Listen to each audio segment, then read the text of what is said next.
Et ben ça c'est comment on peut prendre en photo facilement. Moi c'est quoi toi? Toi qui fais plus de... C'est arrivé en bas.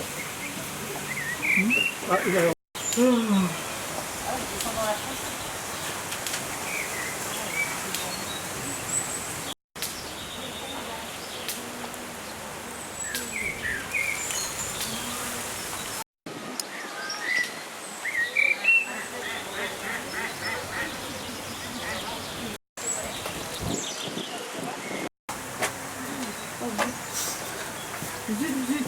Ah, il va me débattre. Je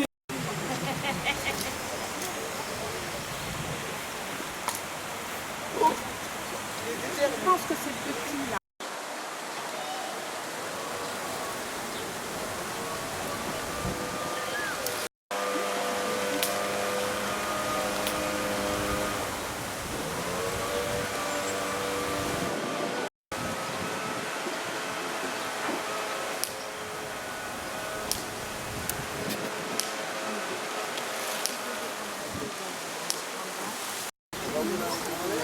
Ah oui, ça me passe. Ah ben, on peut peut-être les prendre tous les deux en photo.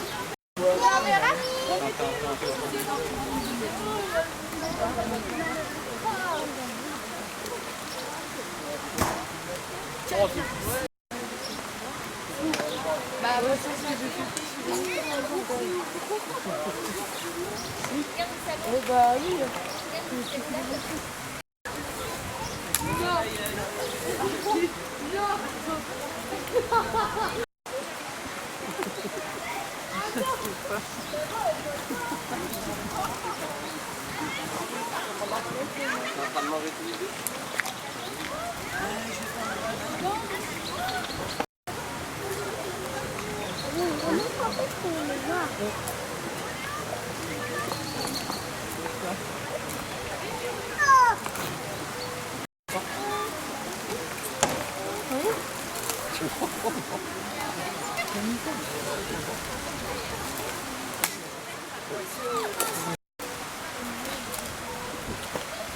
Regarde ce que tu fais. T'en fais couler partout. Donc soit tu la tiens à l'endroit, soit tu la refermes. Non, je peux descendre pour voir les grands-mères. Faut qu'on aille par où?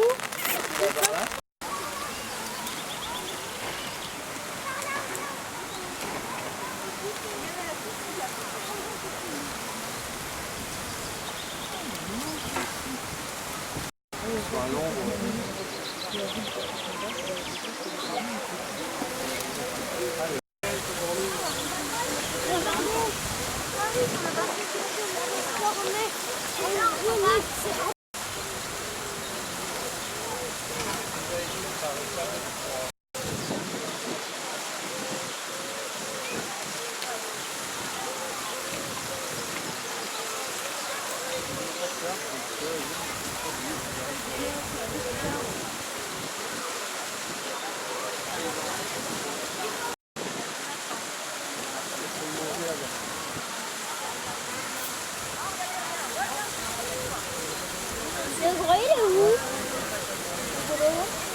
Tiens, les couilles courent l'autre là-bas.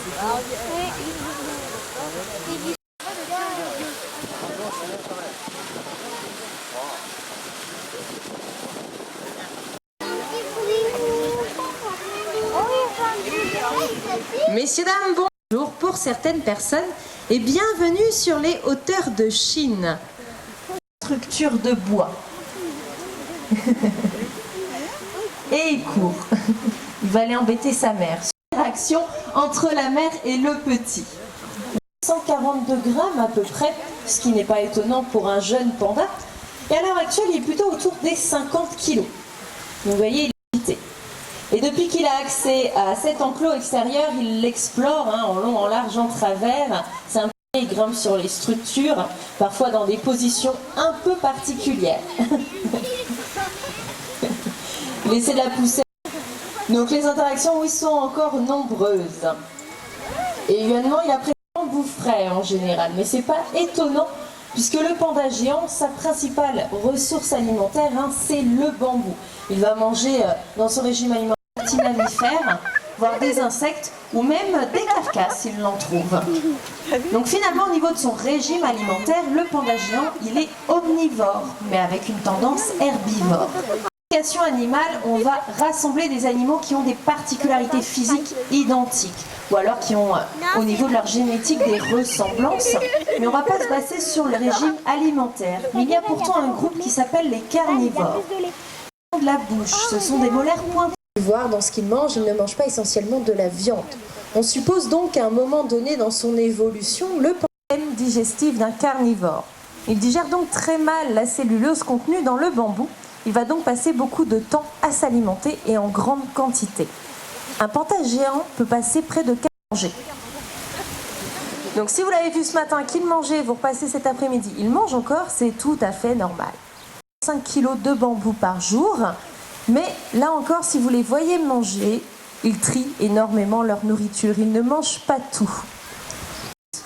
Beaucoup plus facilement parce qu'ils ont une sorte d'adaptation au niveau de leurs pattes, ils ont une sorte de 6e doigt. Alors c'est pas vraiment un doigt, c'est en fait un coussinet bien rigide qui est opposé à la patte et qui est formé par un os modifié du poignet, qu'on appelle l'os sésamoïde. Et de bambou à tous nos... Une petite récompense alimentaire en général, ils participent justement à ces entraînements médicaux. On peut alors leur dire de façon assise, de se mettre debout, même de se coucher. On a même pu, grâce à cet entraînement, les barreaux pour pouvoir leur faire des prises de sang. Et tout cela sans avoir à les anesthésier. Pour ces entraînements médicaux, Yuan Man, lui aussi, a commencé cet entraînement médical. On peut dire vraiment